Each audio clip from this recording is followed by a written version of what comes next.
Okay, welcome everybody. I know it's been a hot minute. Um, I've been trying to get established, and um, you know, it's been really hard getting back to a rhythm, which I know me and Dawood have talked about before. So this time we switched it up. We decided to actually engage with one of Ibn Arabi's actual works, the Bezels of Wisdom, and Uh, so chapter one talks about basically the archetype of Adam. And I thought this was, I mean, I'm pretty accustomed to Ibn Arabi talking about like the mirror concept. I'm not entirely sure how familiar you guys are with that one, but I actually really enjoyed some of the conversation on like angels and how the angels were, have a problem with the, Adam as, man, and Adam as like mankind. Um, and it really showed some interesting things. And what I also liked in this text when was how the devil got brought up, and two distinctions were brought up about the devil, and how the devil tries to make some exclusion between two sides, and he enjoys making that exclusion. So I think for now I'll pass it on. But I thought those were really good insights to begin with. But all right, Dawood. Yes, it's great to be here. Great to see you, Javier Chetan. Um, I read the first chapter of this book is about 12, 13 pages long. Um, I just jumped right in, read this, and skipped over the introductory parts of the book. To me, this um, chapter, which is about Adam, it is really about the notion of creation. I mean, the way I read it, creation is something. It is something that we are familiar with. We as humans can create too. We can do creative projects. We can pursue creative goals, creative aims. But also, we make sense of creativity with respect to universe, the world. The world is, according to religious doctrine, was created, and Adam, as the the being that was created as the first human being, reflecting the entrance of human being in the universe, has that kind of significance.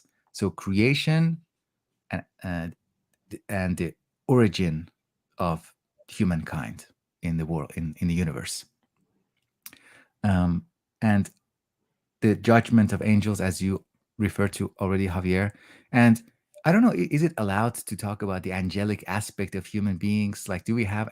Because if that would that might make the conversation more interesting. If I have an angelic side, something that is relatively pure, yet I can like abstract it, uh, and then that side of me judges the totality of my being as a human being and judges my flaws. So we have some ideals and standards, and based on those standards we can judge ourselves, like, what is wrong with me? Why am I so uh, why do I have all these shortcomings? So the human being, as you said, I also think that it's useful to contrast it with angelic beings, angels. And I think we can, in our being, something of that nature is reflected too. And Adam, human being, is in this chapter, it's emphasized, Ibn Arabi emphasizes that human being is doing reflecting. So Adam, comes into being and begins to fulfill the task of reflecting the nature of the creator. So the creator, through Adam, enters into visibility, enters into materiality, becomes embodied, incarnated, we can even say, building bridges to other religions. So there's this incarnation of the divine in human being. And the devil, again, I was also really interested in that. Maybe Chetan can follow up with extensions. The devil, what the devil wants is block self-realization. Did I get that right? Uh, the devil wants to stop the process of the realization of this being that is human. And the other thing that we can talk about, we can say with respect to the devil, is the devil wants to keep things separate. It is the devil that wants to keep the world of matter separate from the world of abstract ideas, the world that transcends the the uh, the, the lower realm. But the act of creation wants to bridge and unite and synthesize the duality and combine, bring together polar opposites. So that's, I found that really interesting, and we can think about that when we think about our own acts of creation, our own writing. Like, are we the way in which we bring together opposite things? Um, yeah, I'll pause there. Chetan. Yeah, thank you. That was really nice. And I don't know if I have a lot to say today in that sense because I haven't really, read this chapter, at least not. But I think it's a great book to start from. But Javier, I was looking at it, when I downloaded the book, and I think it just be a very interesting read because here we are engaging with Arabi's ideas in its, direct form in some senses. What really interested me, at least when I read through the first two pages, that is how started looking at it, was that in what ways does this contact with the real that he calls, the idea of the god, and is always mediated through certain names in some senses, and that's something we were seeing in the last book also, you know and uh, there is a certain kind of a reverse force in that mediation that comes with with all this calling this question of devil and this question of vice, and human being always remains you know struggling with this problem that there is no rule based access possible to the real in that sense. We cannot directly access the real through a certain set of rules, a certain set of oh, you follow this path and you'll get that. It's not there is no fixed relationship possible in that sense. It has to come to you. And and in what ways do we think through a life which is geared towards this kind of a weight or this kind of an orientation, not trying to extract something, but you're allowing it to happen in some senses. And what are the kinds of revelation that comes through that orientation towards life? And if you think about that orientation, in that orientation, devil is not in some senses directly opposite to the real also. The devil plays its own part. You have to become comfortable with the devil to allow that revelation to you know and how do we think so that kind of a problematic as a human being? It's something I personally struggle with these days a lot also, because the more we are moving into certain modes of life where it's very easy to read a book and understand it conceptually. That part is easy. It's very difficult to hold a orientation towards what you're reading such that you're not extracting from it. You're not constantly expecting something to get from it to see, and and that becomes that kind of space, and I guess that is where we need to see the idea of sacred and so on and so forth. Yeah, thank you. Yeah, Javier, yeah, you can go ahead. Thank you, Chitan. That those are some really good questions.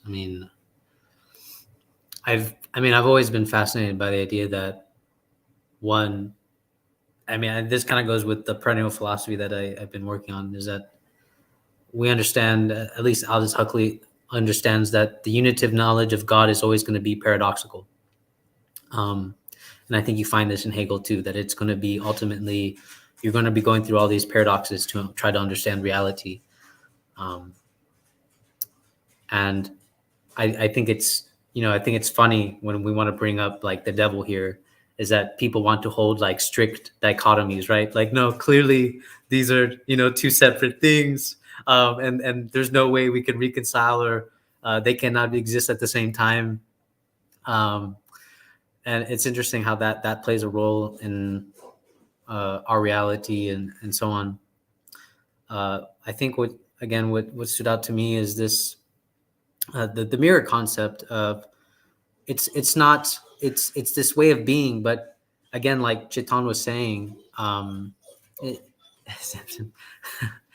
it's it's okay, come here.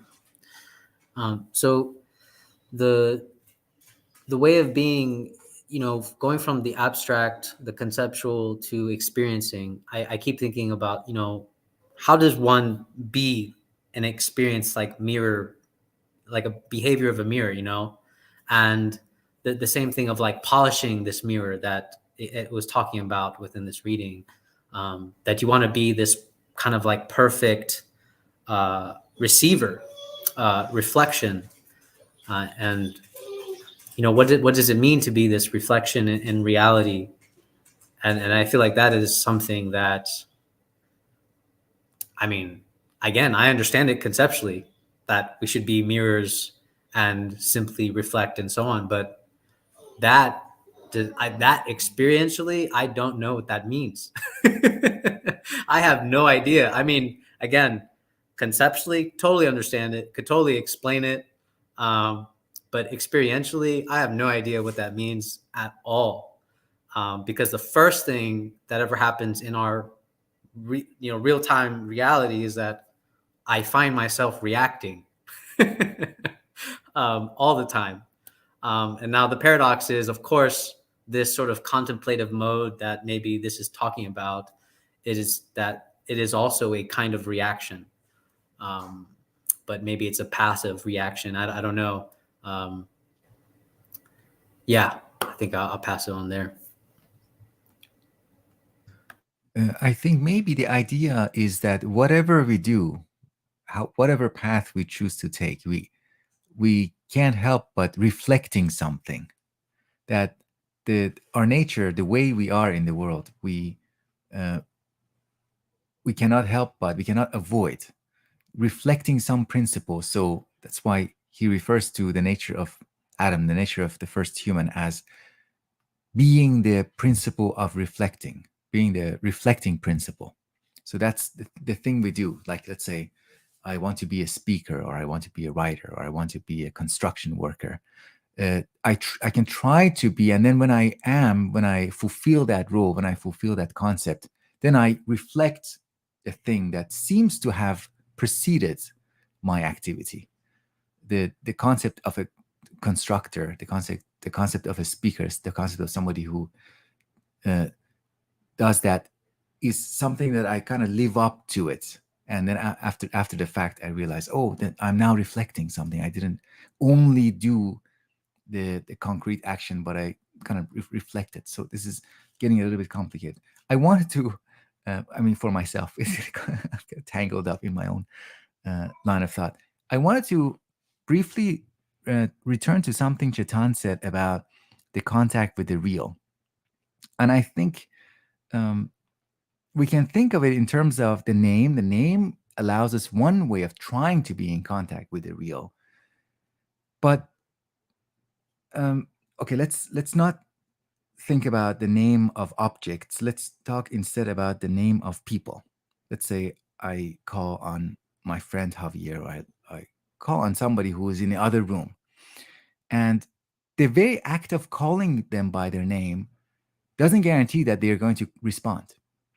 So for example, I call my wife and she might be angry with me and she just chooses to ignore me. And I call her again, and maybe she will come after like 20 minutes on her own volition. So calling the name might not give us access to the real, and the real might also just enter into our experience without me using the name. And in fact, we can describe that kind of behavior of not answering to your name as a kind of devilish behavior. It's devilish to hear my name and choose to ignore it, choose to not respond to it, to choose this, to keep my name separate from myself. That's one of the dualities, the duality of the name and the thing that is named. It would be devilish to say the name is not the thing, and let's just keep them separate. Let's not respond to the name, and let's like kind of disowning the name is also, maybe it's devilish. uh, Maybe that we could also relate that to um, the nature of human, the archetype of Adam, and something that is characteristic of Adam in this chapter, at least. um, what it is characteristic of Adam, that is an unfinished project that needs to be polished, and through that polishing, through that fulfillment, be able to reflect the divine nature. So that unfinishedness, that brings back this idea of the image of, you're trying to fulfill something that maybe is already there. There's a plan, or there's some kind of vague potential. There's already a name there that you're kind of trying to answer to that name, and the kind of the act of answering to the name, saying, yes, that's me, I'm here, that's kind of like fulfilling your potential and kind of reflecting the person who responds to the name, being reflective of the kind of person who successfully responds to their name, their attributes. I'll pause there. Thank you, Daud. It was wonderful. Mm. You know, one of the things that I think that comes to my own thinking in this structure and struggle that I think Javier was sort of pointing out to us. That that one has to think through very uh, seriously. This problem that subject has with his own desire in some senses, and I've been trying to struggle with this from quite some time. And you start thinking about knowledge. There is something about the human subject that he cannot take into his account his own desire or something. We immediately slip into a certain kind of abstraction where we think our part to that thing exists without our impulses, desires, and drives, and so on and so forth. That we are free from it. That is why we can very freely desire knowledge or God, or because we think that we can be free from our other impulses in some senses. There is that fascination with that idea and one of the struggles that, at least as I said, I've been having last couple of years in some senses, post pandemic, that I also felt for a long time in my life that I can access knowledge without taking into account my own impulses and desires in some senses. And the challenge with pandemic actually was that we all got confronted with what are our, because you're not constantly, you're not going to work every day, you're not going to, you don't have those routines to navigate that journey for yourself. And suddenly that question actually is becoming more and more important, and which again, I think, why I think something like Ibn Arabi is extremely important for our times, to think through that problem, that what is our orientation towards our own desires, such that we are not constantly extracting something from the object. We don't see ourselves separate from the object in that sense, which is what I think Daud was pointing out to us when he was saying that we cannot separate name from the thing. There is something of the element of desire already existing in when we name something in that sense. We already consume the object when we name it. And then there is something of an Arabi's name, where when you do not allow the consumption to take place, a name emerges. So name actually has both these connotations. And if you look at naming in the everyday practices, you'll immediately see that there is a form of naming which the object can completely own up, and then there's a form of naming that you want to give to an object to control it. And there's a large, long tradition of occult practices built upon these ideas that if you name something in a particular way, you can control it, and so on and so forth. When you can see that in young children, they understand that when they keep these silly names of the classmates, they know that if they are able to there is that struggle with name which already exists.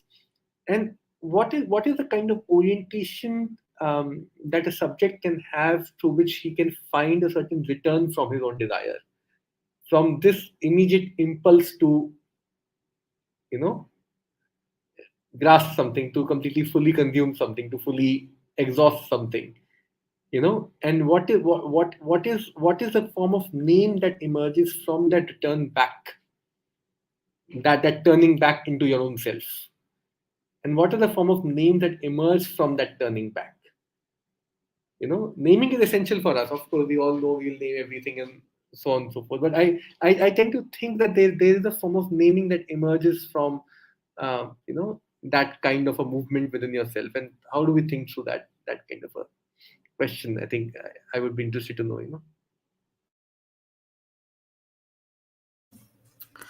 I wonder, because I like what you said about like the name, like when we name, like we consume it, which would kind of prove the idea of like this reflexivity that we have. And I guess then it maybe comes down to a matter of like the orientation of like which is the right name. But I guess if we incorporate Ibn Arabi's metaphysics here, like technically nothing is the wrong name. Technically everything is the name of God, right? So then that makes it a little bit more complicated. But clearly, in Ibn Arabi's kind of understanding is that there's a hierarchy of names. So then now the challenge becomes trying to acknowledge or realize, where are you, what name are you in or under, or what name are you consuming in order to place yourself in some type of hierarchy to understand, what's going on. But I think the other problem is that when we talk about desire, which I find really fascinating, which was said in this text too, is that when Ibn Arabi talks about how God wants to see his own essence, wants to see himself as himself, I actually think this is a very like ironic. This has been like the challenge of philosophy ever since the beginning, right? Philosophy wants to see things as they are in themselves. Like this has been like the biggest obsession with so many philosophers about seeing things as they are in themselves. I guess the real question becomes this: is it us that wants to see things as themselves, or is it God that wants to see himself as himself? And that we are simply reflecting his desire to see things as they are. And for me, I think when you like place this, interaction, it's really fascinating because I mean, for me, it's like it's undeniable that in history we've been wanting so desperately to see things, in themselves. What is the thing in itself? This desire is just, it's been an obsession.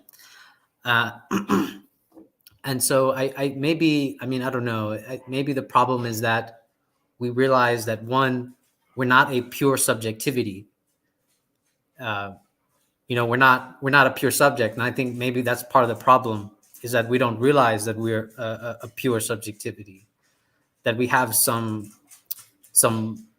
partialities going on, which is probably the reason why we can be objective and we can detach ourselves from things.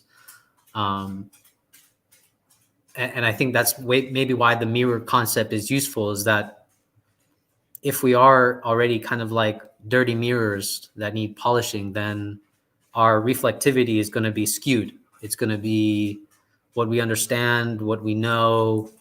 It's always going to be obscure, which I think, again, it's so important to kind of understand Ibn Arabi here, because I think, at least so far from what I understand, is that, people don't see, at least in my opinion, the great effects of our subjectivity, how there is really like a receiver role that needs to be more active and not, but I guess in this case, it's more like a passive activity. So it holds the paradox of passive, passive and active. I'm trying to find like the right word for it, but because I don't think it's necessarily passive. I think it's like an active passivity. There you go. Maybe that's the better word for it. But yeah, that's kind of like my thoughts from what Chetan was saying. pass it on to Dawood. I don't know if I'm getting it right, but when you say active passivity, my understanding is that you're doing something, you're an active subject, but you're at the same time disowning your part in the way you're describing things. Uh, I remember this is related to what you said about philosophers wanting to describe things or get to the things as they were. I remember watching an interview with a kind of famous philosopher in Iran, and the journalist was asking him questions about what is the point of philosophy, and he got very aggressive with him, and he said things like, well, philosophy will get you to things as they are, and don't you want to know the meaning of life? So that the duality between life as we live it and then the meaning of life. So he presented those two, and then uh, he kind of played the role of philosophy, gave that role of, oh, philosophy will get you there. And I'm not going to, I don't have any role. I'm just describing you how things are. Whereas like his desire, maybe like if he speculated about what the desire of this old philosopher was in that interview, his desire was to establish his importance or maintain, protect, argue for his importance and the importance of his job, the importance of his social role. But the way that expression took form was in the form of just a pure description of facts. I wanted to ask you this question about, so we know that to describe something like the goal of philosophy being getting to things as they are, like this suggests a desire, at least in some expressions, in some discourses, there's desire of philosophy to be important, to assert its significance. What do you think about this concept of the perfect man? Because the moment we think about the perfect human, the perfect man, we immediately, this could be one of those terms that Chetan uh, describes as, controlling.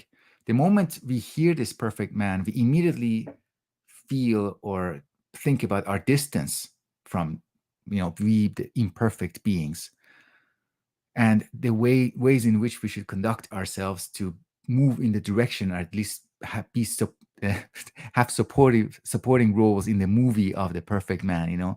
We are at least being the background extras in that drama. And the perfect man is so important that if at one time there is no perfect man in the world, the whole reality, the whole world will disappear and vanish. So that's how important this perfect man is. Do you think this concept has that kind of controlling role, controlling potential charge in it? Um, is it doing something? Is it kind of like a metaphysical proposition that is supposed to do some kind of work, giving us specific desires? Or because I don't know, it was puzzling when we were reading the previous book, and now very soon we encountered the perfect man concept. So what do you think? When I encounter something like um, this problem of, say, let's take perfection in that sense, and immediately our instincts are in some senses to, because of our modern discourse being such that we want to say nothing is perfect. We want to immediately try and articulate it in terms of very simple binaries in that sense.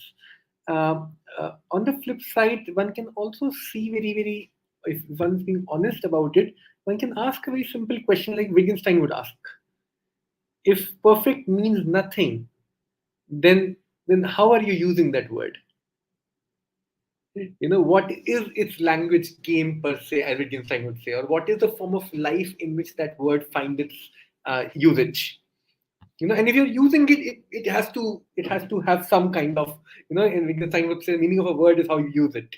And then you go back and say, okay, how are they using that word? And if you do that honestly, one would realize that I remember Jack had a very interesting joke about this, and I'll just share the joke quickly, and then I'll come back to my what I was saying. The joke was that a woman comes to him and and क्या कहते हैं, she says to her husband says to him that you are perfect. Just you have a few extra kilos on your body. That's all. And Jijak's joke was that you should never lose those kilos. That those are the precise things that make you perfect. That is and he again has another set of articulations and it's very crass. Zizek being his crassest, when he becomes so he distinguishes between Cindy Crawford and one of other models, and he makes the claim that a model is actually not associated with beauty precisely because she's too perfect. There's a problem at that end in that sense, that there is a certain kind of imperfection that gives rise to perfection in some senses. And I think that's the difficulty with thinking of a word like perfect. That how do we think so perfect, which doesn't itself completely distances itself from the from imperfections in some sense, which doesn't becomes arrogant or antagonizing towards imperfections. And it is that antagonistic relationship with the imperfections that makes something imperfect in some senses. That makes it more imperfect than anything else. If we want to imagine a perfect man, it would not be a man who takes this antagonistic relationship to the imperfections of life in that sense, who's struggling to leave the imperfections behind. And that is that's something we need to we can then start thinking about what is the nature of the man which can actually embrace the imperfections in some senses, which can have that orientation towards uh, you know uh, one's own imperfections and imperfections around us also in some senses, and what is that relationship like, and that discussion I think we can then see, go back and read Arabi more closely and see what is it that he's trying to, and I think that is where something like love becomes important. The idea of love becomes important. Yeah, I think it's funny, like when we talk about like the word perfect, because like perfect, when you ask somebody like, oh, how's the weather, they're like, oh, it's perfect, right? Like they don't want any change, like it's just the way it's supposed to be, right? So the idea of perfection, thank you. The idea of perfection is that we don't want it to change, and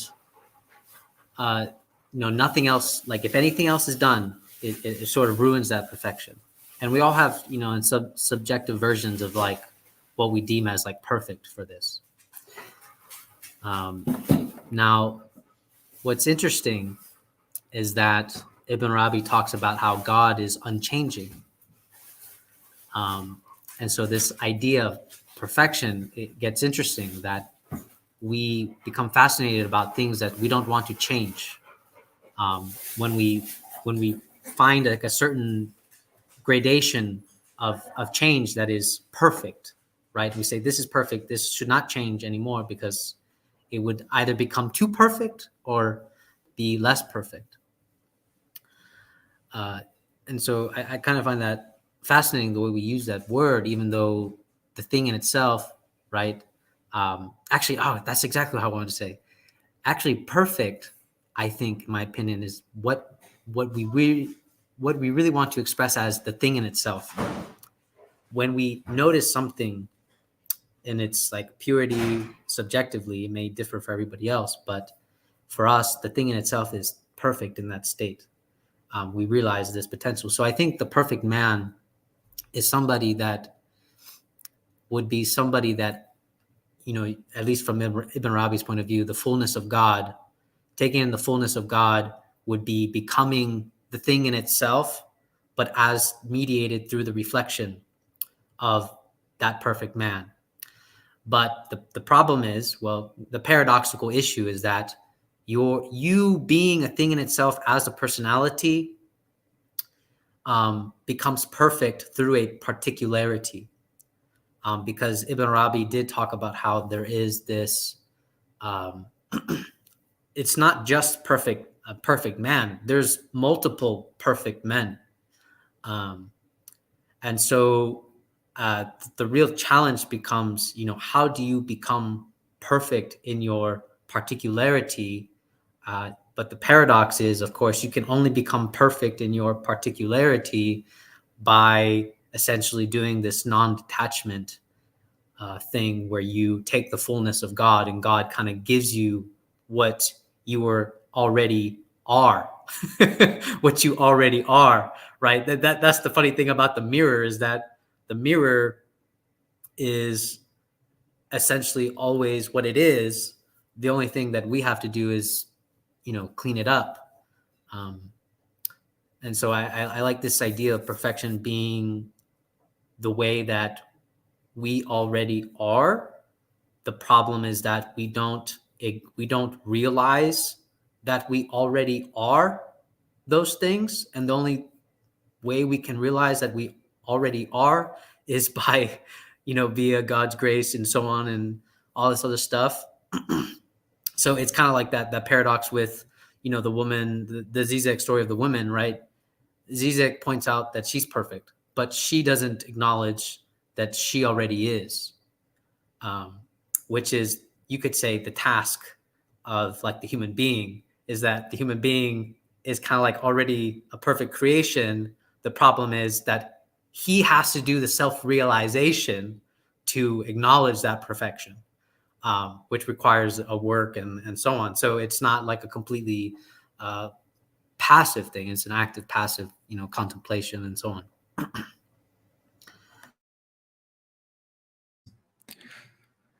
Maybe the concept of the perfect man is similar to the concept of keeping a secret or keeping a promise. It's a promise. I think it resonates more in my mind. Keeping a promise. Again, I want to. All three of us are now talking about the Zizek joke. In the scenario where the lady is talking about the few pounds or few kilos that she wants to lose and become perfect as a result, she's talking about the joy of that promise. And Zizek says, Zizek tells her in response, don't lose those few kilos. Meaning, I mean, if I paraphrase it or translate it, what he means to say is, don't do the thing that removes the promise, because those few kilos are what enables her to keep the promise of perfection, the promise and the joy. Because those few kilos are so concrete, they're so manageable, so easy to point to, very tangible, and it's easy. Apparently it's a very easy thing to respond to. It sounds like an easy promise to keep. I also like the kind of different attitudes towards perfection. We can be imperfect and be anti-perfect or sympathetic towards perfection. Uh, I remember hearing the relationship between perfect and imperfect, um, rather than seeing them in terms of opposites. Instead of opposition, instead thinking about them in terms of what is imperfect being in light of perfect.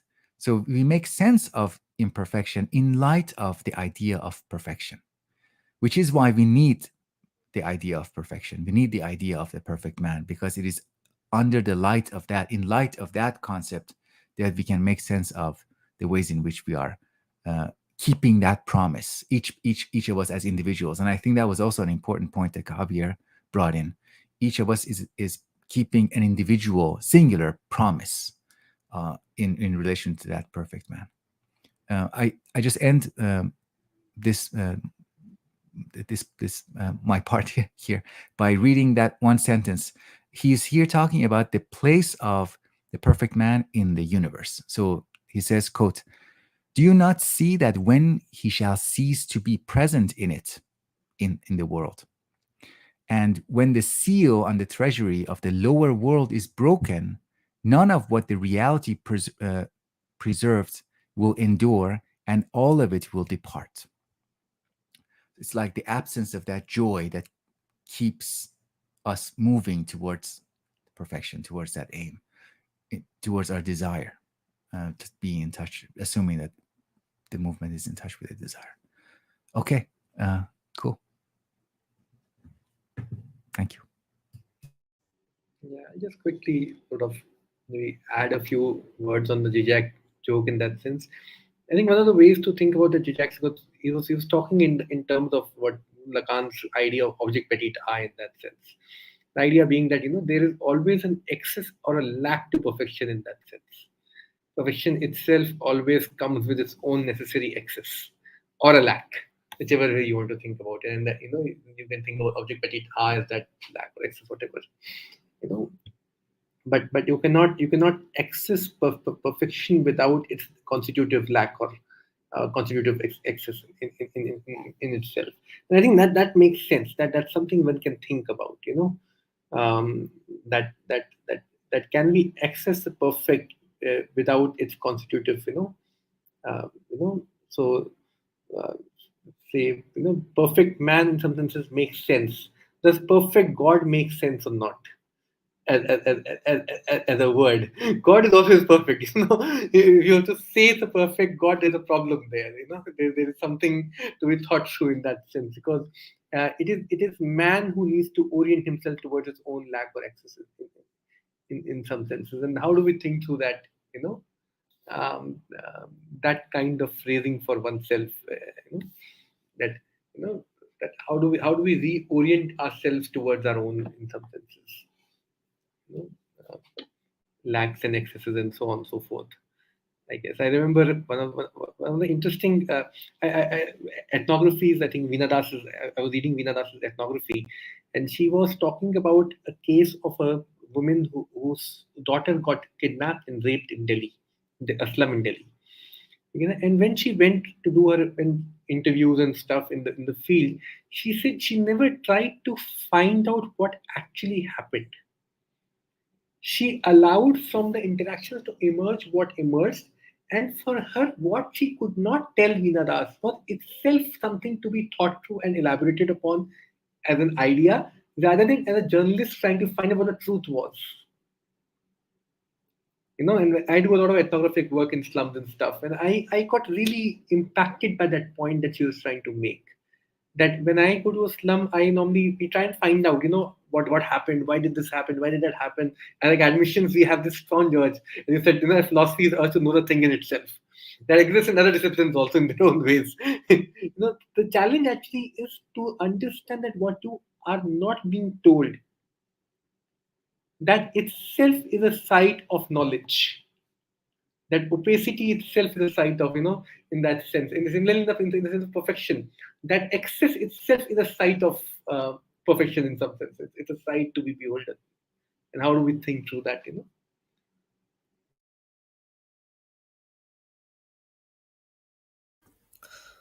There's some pretty good points on when you're talking about perfection. I like the idea of that the lack has to sort of be inherent in the perfection,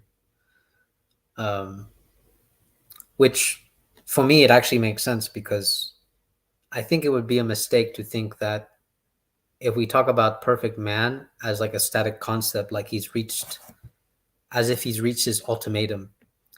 I think perfect man, if we take perfect man seriously, he is perfect because he's always in a state of constant becoming, which would incorporate the idea that perfection in itself has this essential lack inside of it, or excess.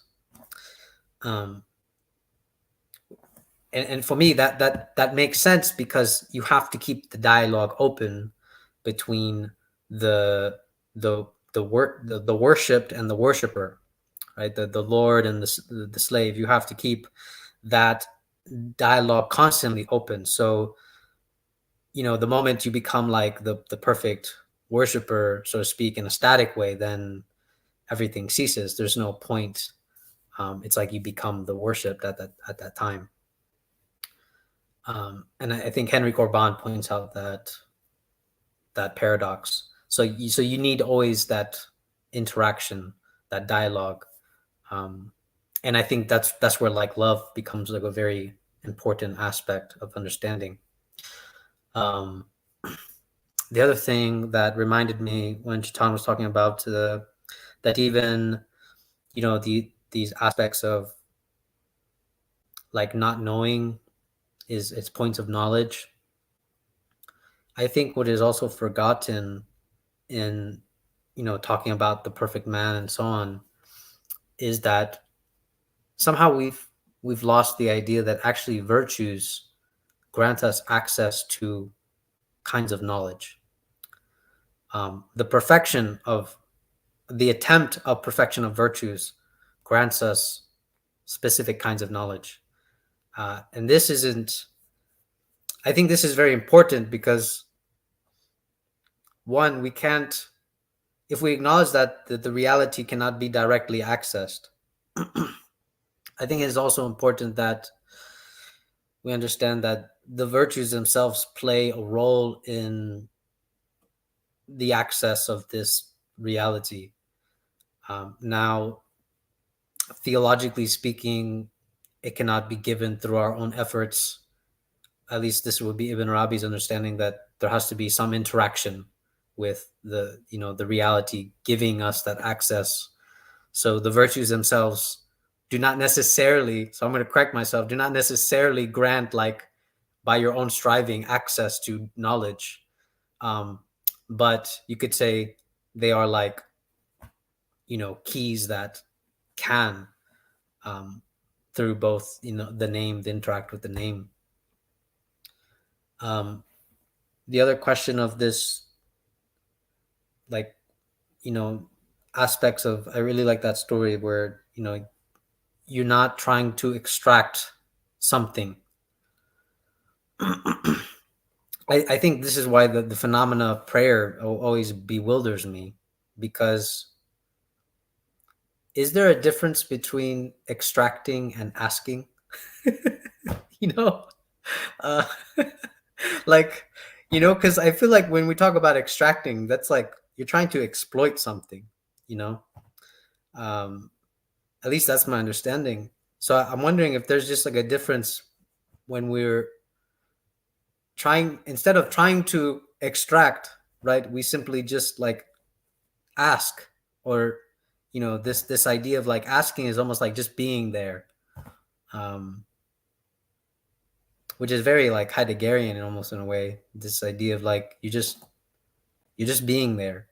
You're not trying to do anything actively to extract something. But I'm always bewildered by this idea of prayer and how praying is not really like extracting, but it's more like this asking. Like you acknowledge that there's this being there, that you can't access it. You acknowledge that you can't access it, basically. But yeah, I'll pass it on to Dawood. I love that connection to prayer. And to me, this might be inappropriate, but a kind of proto prayer I see in pets, in animals, the way they come to the human and they call on the human. It's perfect. It can be perfectly described by being there. They just assert their presence there. It's like, hey, hey, pay attention to me. So they can say they are calling, but they don't want to extract. They don't want to get anything specific necessarily from the human. They want to get the attention of the human, remind the human that they are there, asserting the presence, and reminding the human of the relationship. Uh, in that sense, children also, uh, we can say, proto pray in towards adults. They kind of like assert themselves. They assert the relationship. They remind the adult of the relationship. Prayer might be a advanced version of that, a self-conscious version of that. That I'm here. You do what you want, but I'm here. These are the things that I want. And I also thought about prayer when Chetan was describing the work of that ethnographer, that she just focused on cultivating the relationship with the informant, and just letting the whatever time that requires, letting it run its own course. the focus is on the relationships. It's similar to how uh, we very immediately realize it's inappropriate for people to do the right thing because they want to go to heaven or they want to avoid hell. That's the kind of extracting things from reality. Like, I'm doing this, I'm calculating, I want to get what I want, and then um, I want to get out of the system. um, in this sense, the religious attitude can be contrasted with the self-help attitude, which is now much more dominant in our time compared to the religious form of life. I mean, I lived in China. I've also lived in North America. In China, it's growing so rapidly. Self-help culture, the culture of setting goals for yourself, developing habits, extracting things from yourself, instrumentalizing your own being, and it's a very different way of thinking about perfection. So kind of almost destructive, like you're kind of ruining yourself to, to make yourself perfect, in a sense, because it is a way it's an approach towards perfection that is very non-relational. It's like you're making yourself perfect at the expense of sacrificing the ways in which you could relate to other people, to other beings, to nature, to environment. So yeah, that the way we are oriented, as Chetan uh, refers to, our orientation is quite important. It could be relational, but it is difficult. It is.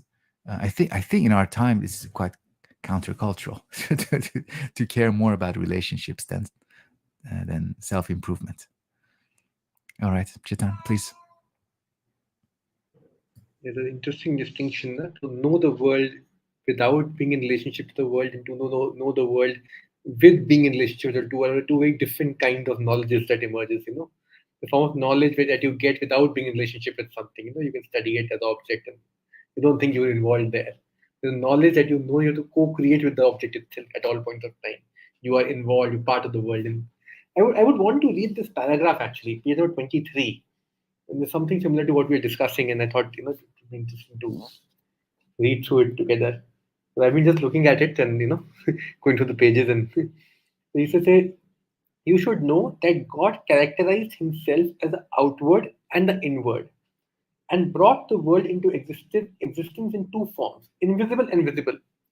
So what we might perceive the inward through the invisible things in ourselves, and the outward through the visible things in ourselves."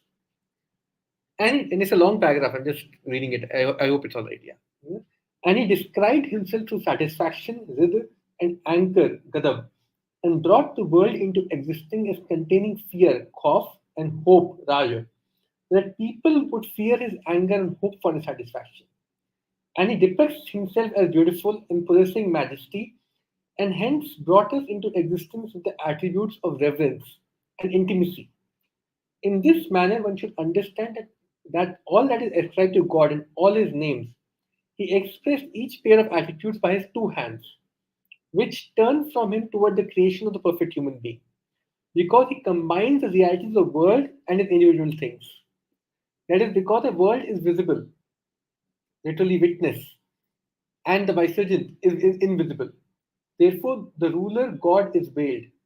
The real describes himself as concealed through dark veils which are natural bodies, and to luminous veils, which are subtle spirits. The universe is either dense or subtle, and it veils itself.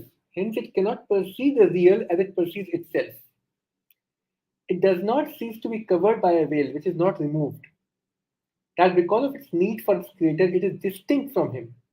Moreover, it has no part in the essential necessity which characterizes the existence of the real. Hence, it will never perceive him. The real will never be known by the universe, either by mystical experience or by physical witness. For the creator in time has no part in the knowledge of the eternal. Then he further says, God combined in Adam the pair of contradictory traits to honor him, and so on. So there's this very interesting interplay between what is veiled and what is visible, what is invisible, what is visible, and how do we orient ourselves to do these two things? That's where I think we need to we can see some kind of, and I would like to know your thoughts on this. Yeah.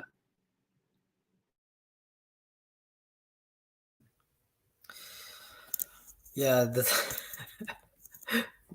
that's a very hard question. It's a good question though. How do we navigate between this veil and unveiledness?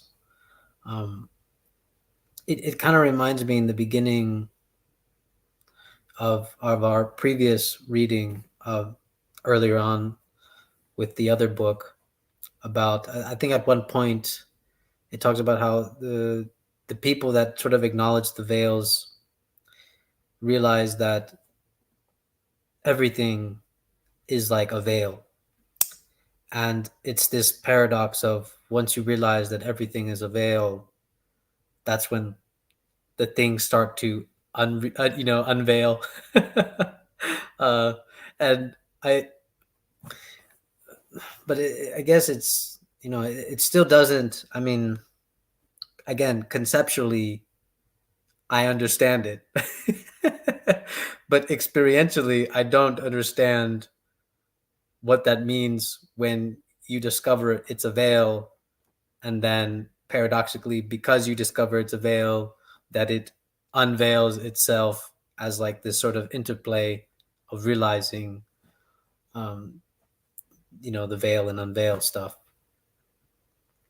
Um, so for me, that's something that's very challenging.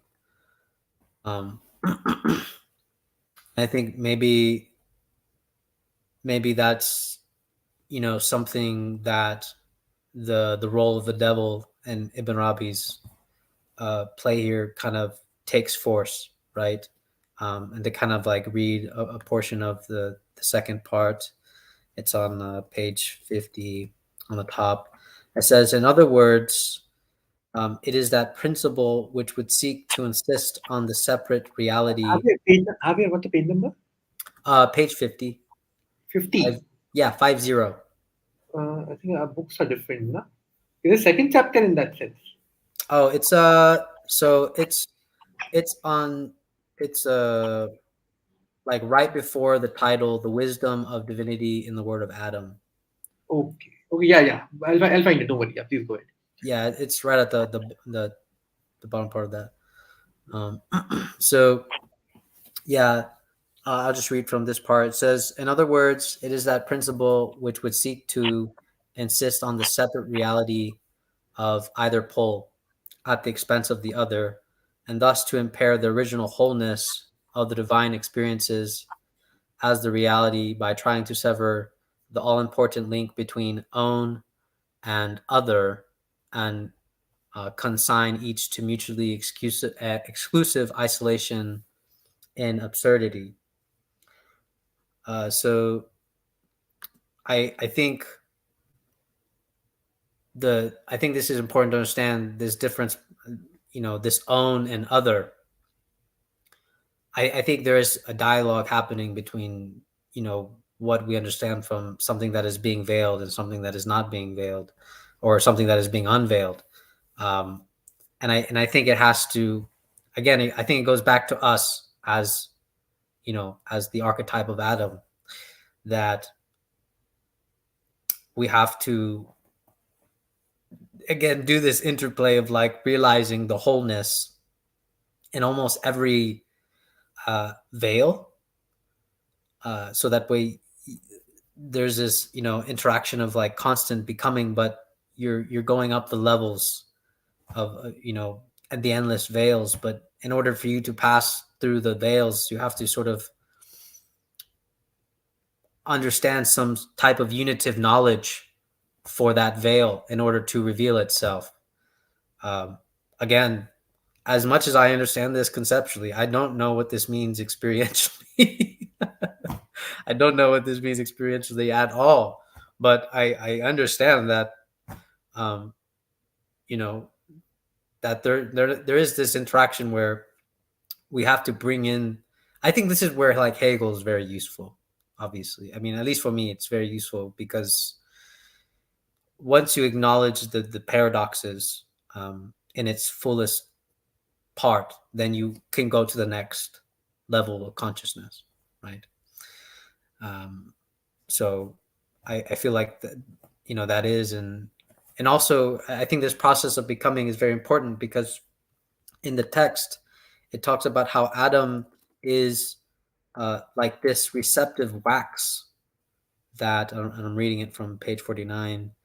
It's a little bit like 2 pages up from where I read previously. It says, "Thus Adam as man is the receptive wax that bears the image of the all-embracing and supreme name of God, the breaking of which seal means the end of all cosmic becoming." So we have this tremendous responsibility of being like God's seal. And the breaking of that seal is the breaking of this becoming, essentially. So I'm like reminded of like Nietzsche, where you have to be, I think the bridge is actually very parallel with the idea of being like a mirror. You have to constantly be overcoming something in order to maintain whatever's going on with you in reality. That's like the important work. But yeah, I'll pass it on to Dawood. Yes, thank you. Thank you. I'm not sure if I have much more to add. The very fact that we refer to appearances in terms of a veil, that itself expresses the contradiction. That the thing that appears, the thing that kind of makes something manifest, is at the same time a veil. So it's a double act of concealing and revealing, unconcealing. I thought there's something important in that metaphor of creating with both hands. Like God created this paradoxical being that is human, using both hands, combining both sides, like visible, invisible, knowledge and body and ideas and the substances, outer, inner. The outer, inner is I think a key to understanding some of these passages. Maybe this is the last thing I say. There's a discussion of the fear of God connected to what Chetan said. I'm not sure if that was part of what you covered in your reading. I was struggling to find the passage you're reading from. But he describes the meaning of the fear of God. And I wish I was introduced to this way of fearing God when I was a kid and being taught Islam as in school. This is such a beautiful way of describing the fear of God. So the fear is to try to protect. What does it mean to fear God, according to Ibn Arabi?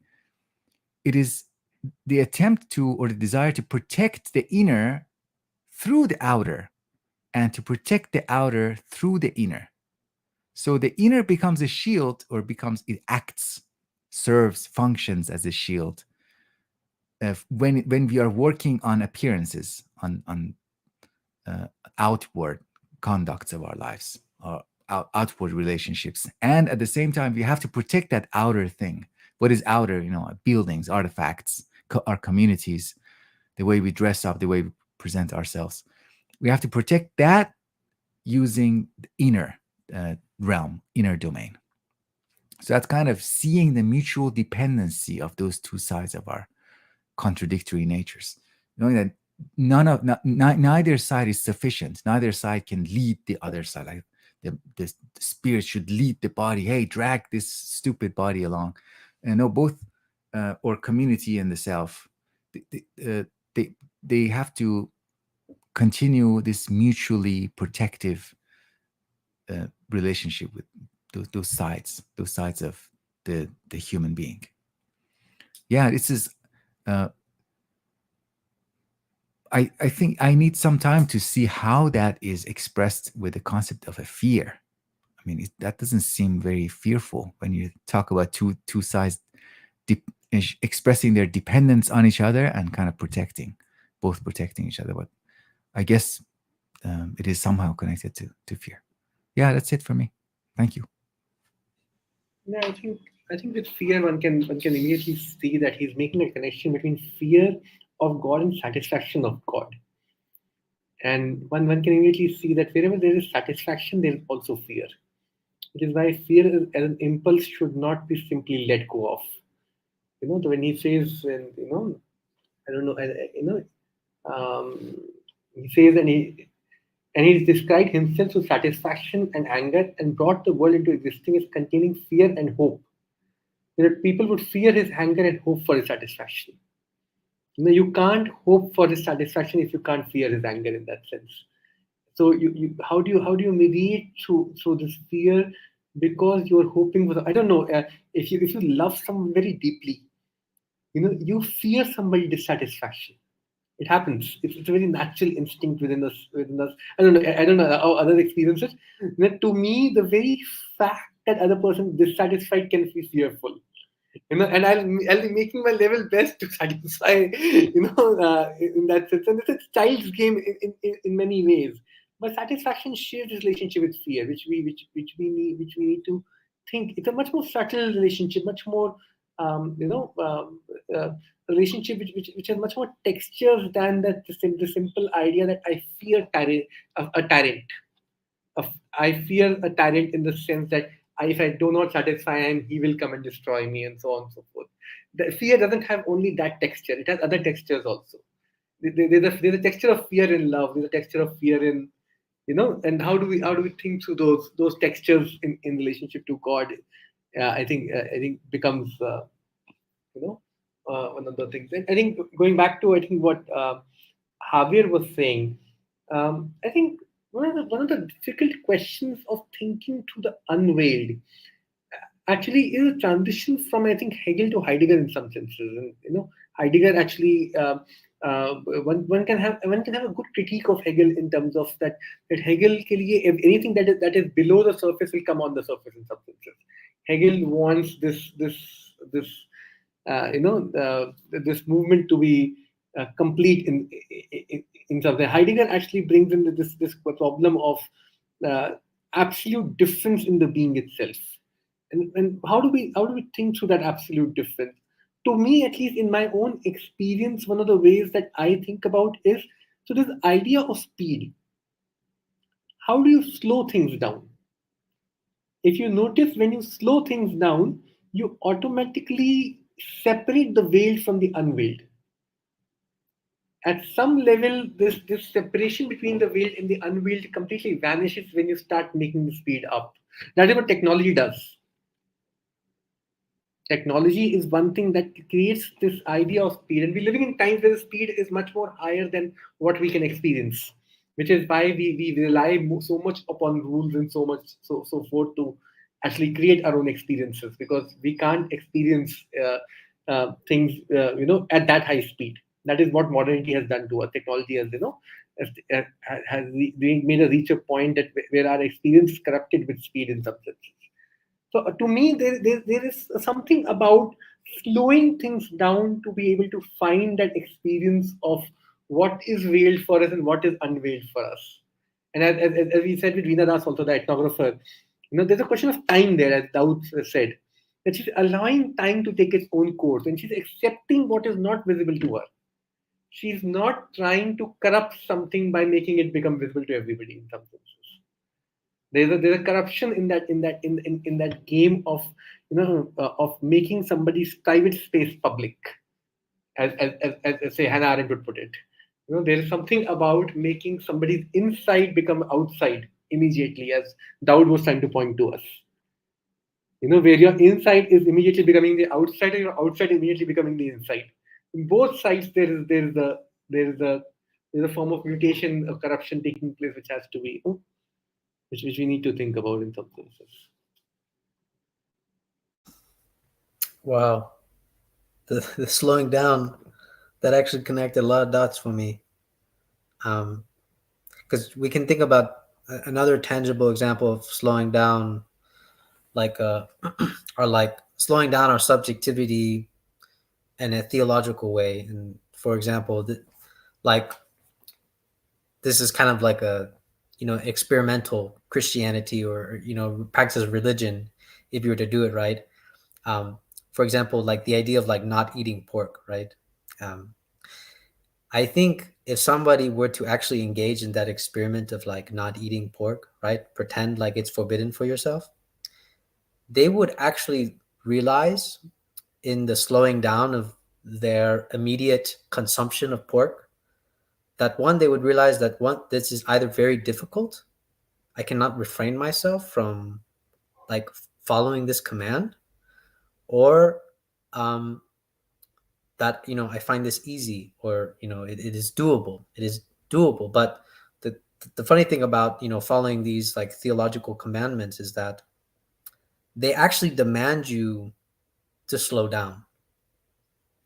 Um, and the question, the funny thing about the commandments themselves is that you don't actually realize the answer or why, but you start kind of learning why once you start enacting the rule.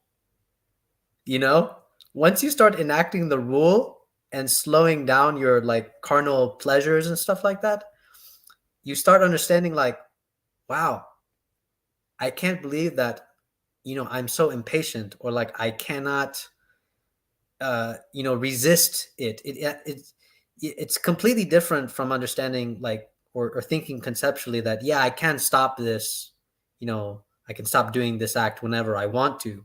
But when you actually start practicing and trying to refrain, um, you start learning something about yourself, uh, and about your own subjectivity and your desires that you wouldn't have necessarily learned about if you didn't slow down, if you didn't actually try to refrain.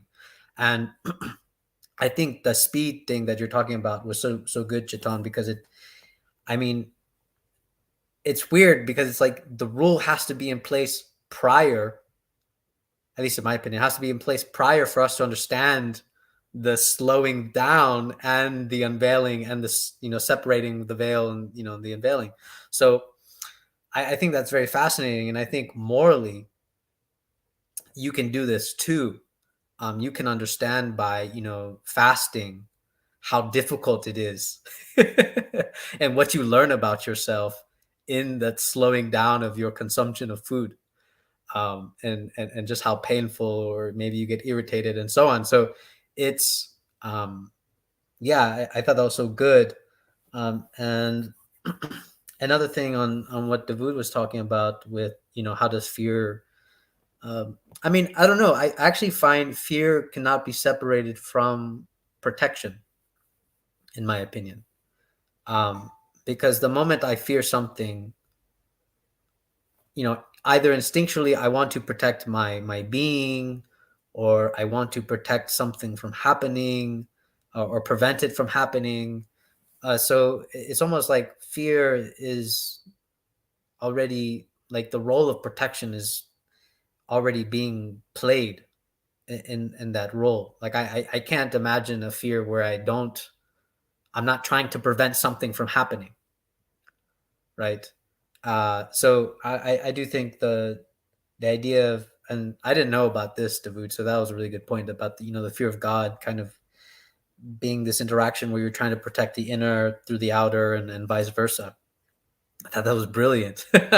you know, um, and I mean, I think fear is a very complex emotion, because we're talking about a real sentimentality here, and so there's several attributes being played. Wanting to protect, wanting to satisfy, like Chitan was talking about. So um, I think the whole movement of fear is actually very interesting, um, when we really look at it, about what's really happening with this idea of like wanting to satisfy, and then you're afraid, and protecting at the same time. Um, but just to clarify, before we kind of start wrapping things up, Chitan, you said, did you say absolute difference? Is that what you said? Absolute difference? Okay. Okay. Because I thought I misheard. But you're muted, Chitan. Sorry, I'm just saying absolute might not be the exact word over there. I'm just making a difference which is irreducible in the being itself. In that sense, that Oh, for Heidegger, uh, there, there's always something which is always behind the veil in that sense, which cannot completely become visible to you. yeah. In that sense, yeah. Okay. Yeah. So I mean that's really the gist of what I have to say. I don't know if you guys want to add just a little bit of comments, and we'll just wrap up. I really like the emphasis on fear being in the context of an intimate relationship with God, or intimate relationship with being with somebody, and that is a very different kind of fear compared to fear of a stranger, fear of a soldier who is knocking on your door. They're both fears, but they're experienced differently. They have different purposes, different desires attached to them. I also like the reference to slowing down and slowing down.